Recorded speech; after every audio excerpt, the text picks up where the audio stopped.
Welcome to Evening Tea. It's July 22nd, Wednesday at 3:57 p.m. It's been a while since we've made one of these podcasts, and Noah and we've been pretty busy doing other things. We've been working on a few projects for modern film art productions, but it's mostly been some other stuff, including a really big, really interesting project that one of our friends has been working on for the past year, Which we'll get into a little bit later. Yeah. So what's the reason we do these podcasts? Well, and why haven't we been doing them as much as... Yeah. Well, we did the first three within a week of each other, and said that we would be doing them every week after that, and that was, 6 months ago, and we haven't made any since the last one. But the reason we were going to make them was, I think, initially to discuss art, not like paintings, but art Various. as in like film and music and whatnot, and our something to look experiences back with them. upon Yeah. when we're... Maybe not necessarily for just ourselves, but other people, and maybe ourselves too. And also if we ever got any more interest in our videos, so other people could sort of follow our process, or what we started we could out from. notify them of what we're going to do next, maybe. But that hasn't been happening that much. But hopefully, since we've still got some of the summer left, we can get into the habit of doing them each week, or around once a week. It really seems like we have a lot of potential. We have many scripts. We spend a lot of our time planning. Yes. But when it comes to actually filming and doing... Well, it's partly us, because we're very good at planning and being very meticulous. I think we just like to plan. We like planning. That's why we do all of this. But then the execution of what we hope to do, it very rarely does it turn out exactly how we want it, and exactly what our planned it to be, I guess. But that's not just our faults, because we don't have the resources to always do exactly what we want. And that's probably part of the thing we're going to talk about today, is money in general. Yeah. Earlier I asked you, or I said, I didn't do very well this school year. And I said, doesn't matter. Doesn't matter. It does a little bit, depending on what you plan to do with your grades. I think the next thing you said was, I think don't do something that will make you money, what I meant by that was, like, do something you want to do. Do something you want to do, and don't necessarily worry about the money, because, if you try very hard and are devoted to something that most people generally think won't make you money, like the common stereotype that he's a musician, he must starve, he can't afford food and stuff. But that's not true. Most musicians, he's only hungry because he's practicing constantly. Yeah. Most musicians aren't that poor. There are obviously professional musicians and concertizing musicians. The more you play, get more money because they tour and get paid for each of their performances, and have a ton of students because everyone wants them. But even the musicians who aren't famous, just the people who have small private studios, or just do a couple performances a year, or just have small performances, play at bars or whatever, they can make a living, and they're doing what they love doing. So doing well in a year could be money. That's what most people think of. Or when you're younger, it could be grades. But doing well in a year could also mean you've spent your time doing what you like doing. But even if you did spend your year or your life doing what you do love doing, then you might not live the lifestyle you hoped to when you were younger. Like, I'm going to be a musician and be the most famous musician in the world and make millions of dollars a year. That's probably not going to happen. Even the best musicians usually don't make that much in a year.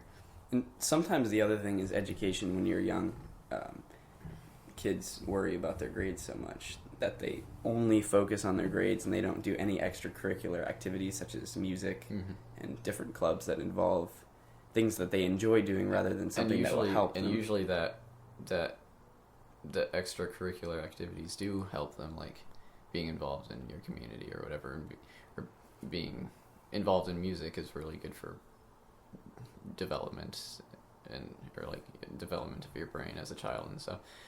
So they could have been much different people had they been less focused on their grades. Even though if that's the kind of thing you care about, then that's fine. If you enjoy doing, or if you want to be a doctor, and that's. But if you're too afraid that your grades will decide your life for you, then that's unfortunate, I guess. I don't know. So, certain people, such as Abby, she's been working towards something important. But it's also something she likes to do. Doing. Yeah, she's not getting paid for it though, which is she's not getting paid for it, but she's getting a lot of recognition for it, and it's definitely going to help her in college. Yeah, and she'll have the experience of having done a project of that magnitude. We're talking about our friend, a good friend. She plays bass in our small jazz group, and just we've known her for quite a while actually. She just in the past year she wrote a musical called A Work in Progress. It's a great musical. She just graduated high school this year, so it's a huge accomplishment for someone her age, of anyone's age really. Most people don't just write musicals. Graduated from high school. But yeah, she just graduated from high school rather. Going into college at Purchase. Purchase College, part of State University of New York, and she's going into studio composition. But I've been very lucky. I feel to have been involved as much as I have in that. I was the pianist, or I accompanied. Because it was a live. It was live performance. Yeah. Obviously, it was live music as well. Bass, piano, which is you, and drums. Drums, yeah. And obviously singing. Oh yeah, and all the music, 17 songs, really, really well written, and she did it completely on her own. It was really well done, I was lucky that she considered me a good enough musician or or whatever, to have me play piano for it in the rehearsals, and in their performances at the high school, and Bangor High School. And actually after the third performance at the high school, we were contacted by people at Penobscot Theatre, the major theatre in Bangor and mid-Maine area, and they wanted to use her musical as a part of the Bangor Pride Festival. Because do you want to give a little background on the play itself? Yeah, it deals with four kids, probably around 15 or 16 or 17, around that age, who are it's during the 1980s. And these kids are put in by their parents into conversion therapy camp to turn them normal, air quotes. You don't see that in a recording, but to turn them normal because they're gay, and it's really tragic, I guess, but it's very. She plays with your emotions. Yes, it's very. She writes it really well, and it's funny at some parts. It's like thought provoking, I guess is a good word. Just when you start to cry, you also begin to laugh. Yeah, and it's very hopeful at the end. And the day before the performance of her musical, A Work in Progress, at Penobscot Theatre, one night only, the day before, gay marriage was legalized in the United States, so that was pretty good timing. Yeah. So that was really it made the audience a lot. I don't know what I'm trying to say. The audience was a lot more. It yeah, exactly, and realized that how far we've come. We've come, exactly, but that there's still a lot of things that have to change still in order to for acceptance, at least. But yeah, it was really well written, and it was really fun to do, actually. And after the Penobscot Theatre performance of it,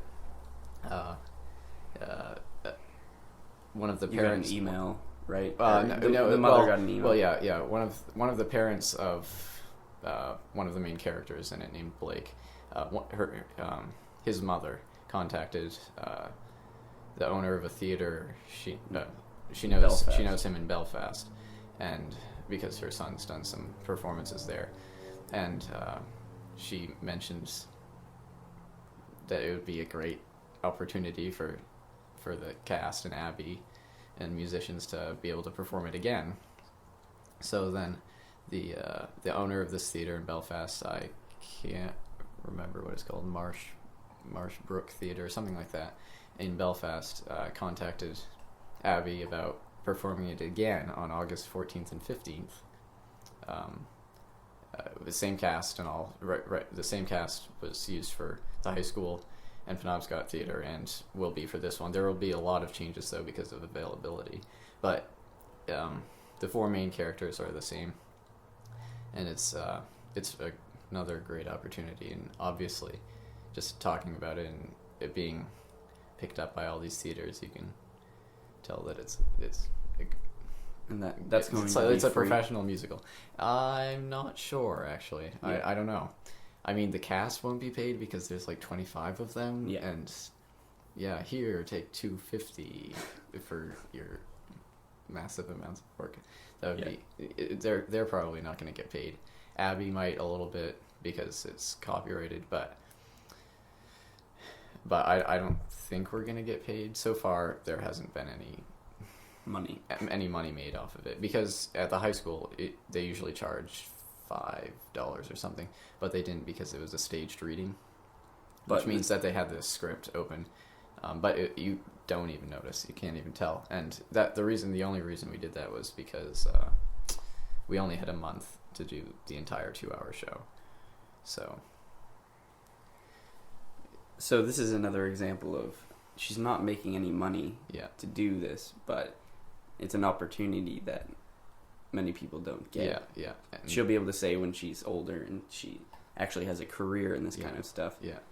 That my musical was performed at various famous theaters around Maine. Yeah, in Maine, yeah.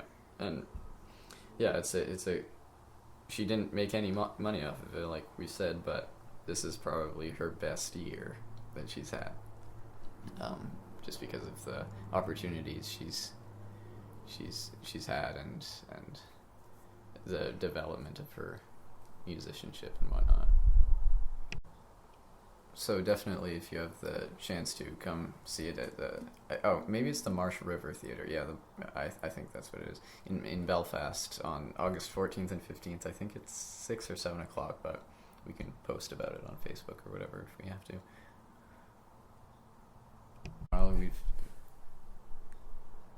So that's a success story, I guess, Abby's musical. Yeah. On the other hand, there's us, and there's the performances, I guess you could call them, that we do. We've posted how many videos? 4 videos. How many good videos that we actually care about? Maybe 1-ish. Or 0.5. 0.5. But we're a work in progress as well. Yep. So hopefully we'll be doing some more. How did this whole video? Did we talk about our whole video experience? What video experience? Just which one? Yeah. Do you mean like how planning out at weird? How did we become Modern Film Art Productions? Okay. What was our first what was the first name that we had? Well, I don't know, actually. So we've never really been good at making names in the first place. No, well, we've spent the past 8 years trying to come up with a band name. And I haven't come up with one that... I mean, it's mostly me. You come up with a lot of... I like no. the board of bricks. That doesn't make any sense. But usually I just look at the wall, and then something on the wall will tell me something, the word in the name. But anyway, for this one, we were... Was it in 8th grade, or was it before then? Or was it... It was fairly recent. It was near the end of 8th grade, I think. Yeah. Because we had been making videos before then, but we hadn't had a production company or whatever. Yeah. Even though we don't make any money, so we're not a company, I guess. Yeah. Organization. So, whenever it was like end of 8th grade or something like that. And we were trying to come up with... Because we were going to get serious about making films and just like, okay, we have to make like one a week. Very series. That was horrible. And we've thought of different films that we could do, some of which including multiple series. Yeah, and well, the only problem with making films that are ongoing and have complex plots that are interesting and will interest people is time, and we need people. I can't play 8 characters because, I mean, just filming that would be impossible. There would be no interesting shots with any of us together, and it would get confusing, and it would just look stupid. We would probably be very good book writers because you don't actually have to... Yeah, we could write books, but some of, like... Rhapsody, I don't know if we've talked about it, which is about a musician. It's a series we've come up with and written some of the script to, but the music is a huge part of that one, and like it would not be good as a book because you'd be like, okay, and then he thinks in his head, Symphony No. 3, blah blah blah, and you really need the aesthetic of listening you need to to hear it. You need to hear it, so it would not be good. You could put in like a tape or whatever, but it has to be. It has to be film with sound to give it the full meaning. But other stuff like Limitless Reality, that one could probably be a book. Yeah, because it's kind of sci-fi. Yeah. It would be hard to do as a series or as a film for us with our resources because it involves a lot of location work. But anyway, coming up with our name, we were going to be really serious. Or like, okay, we have to have a name for like our YouTube channel or whatever, and then we're like, the very first name was the one that I created. Noah Gum. Oh yes, okay, that's the one you had. That was just a username time. Where YouTube. Yeah. You didn't create a name; you just created a username. Yeah, like a tag ID. Yeah, and we didn't. We made a few videos on that. Let's not talk about them though.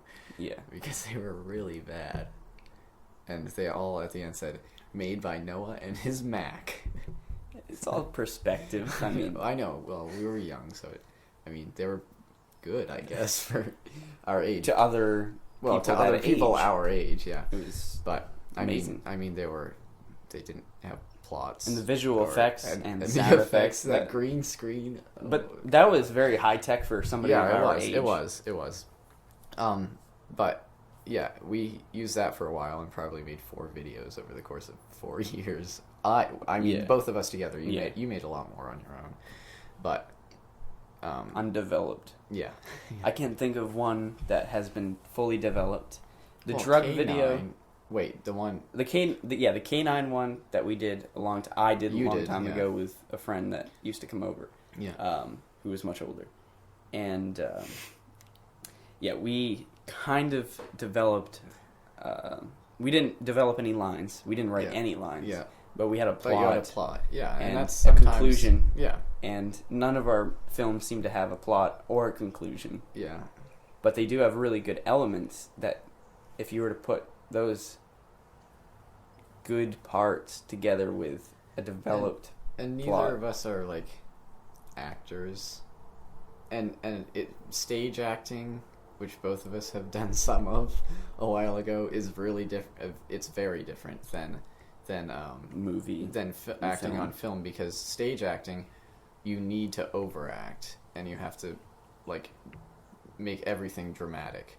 Well, if you do that on film, you look foolish. Fake. And yeah, like you're faking the emotions and reactions and whatnot.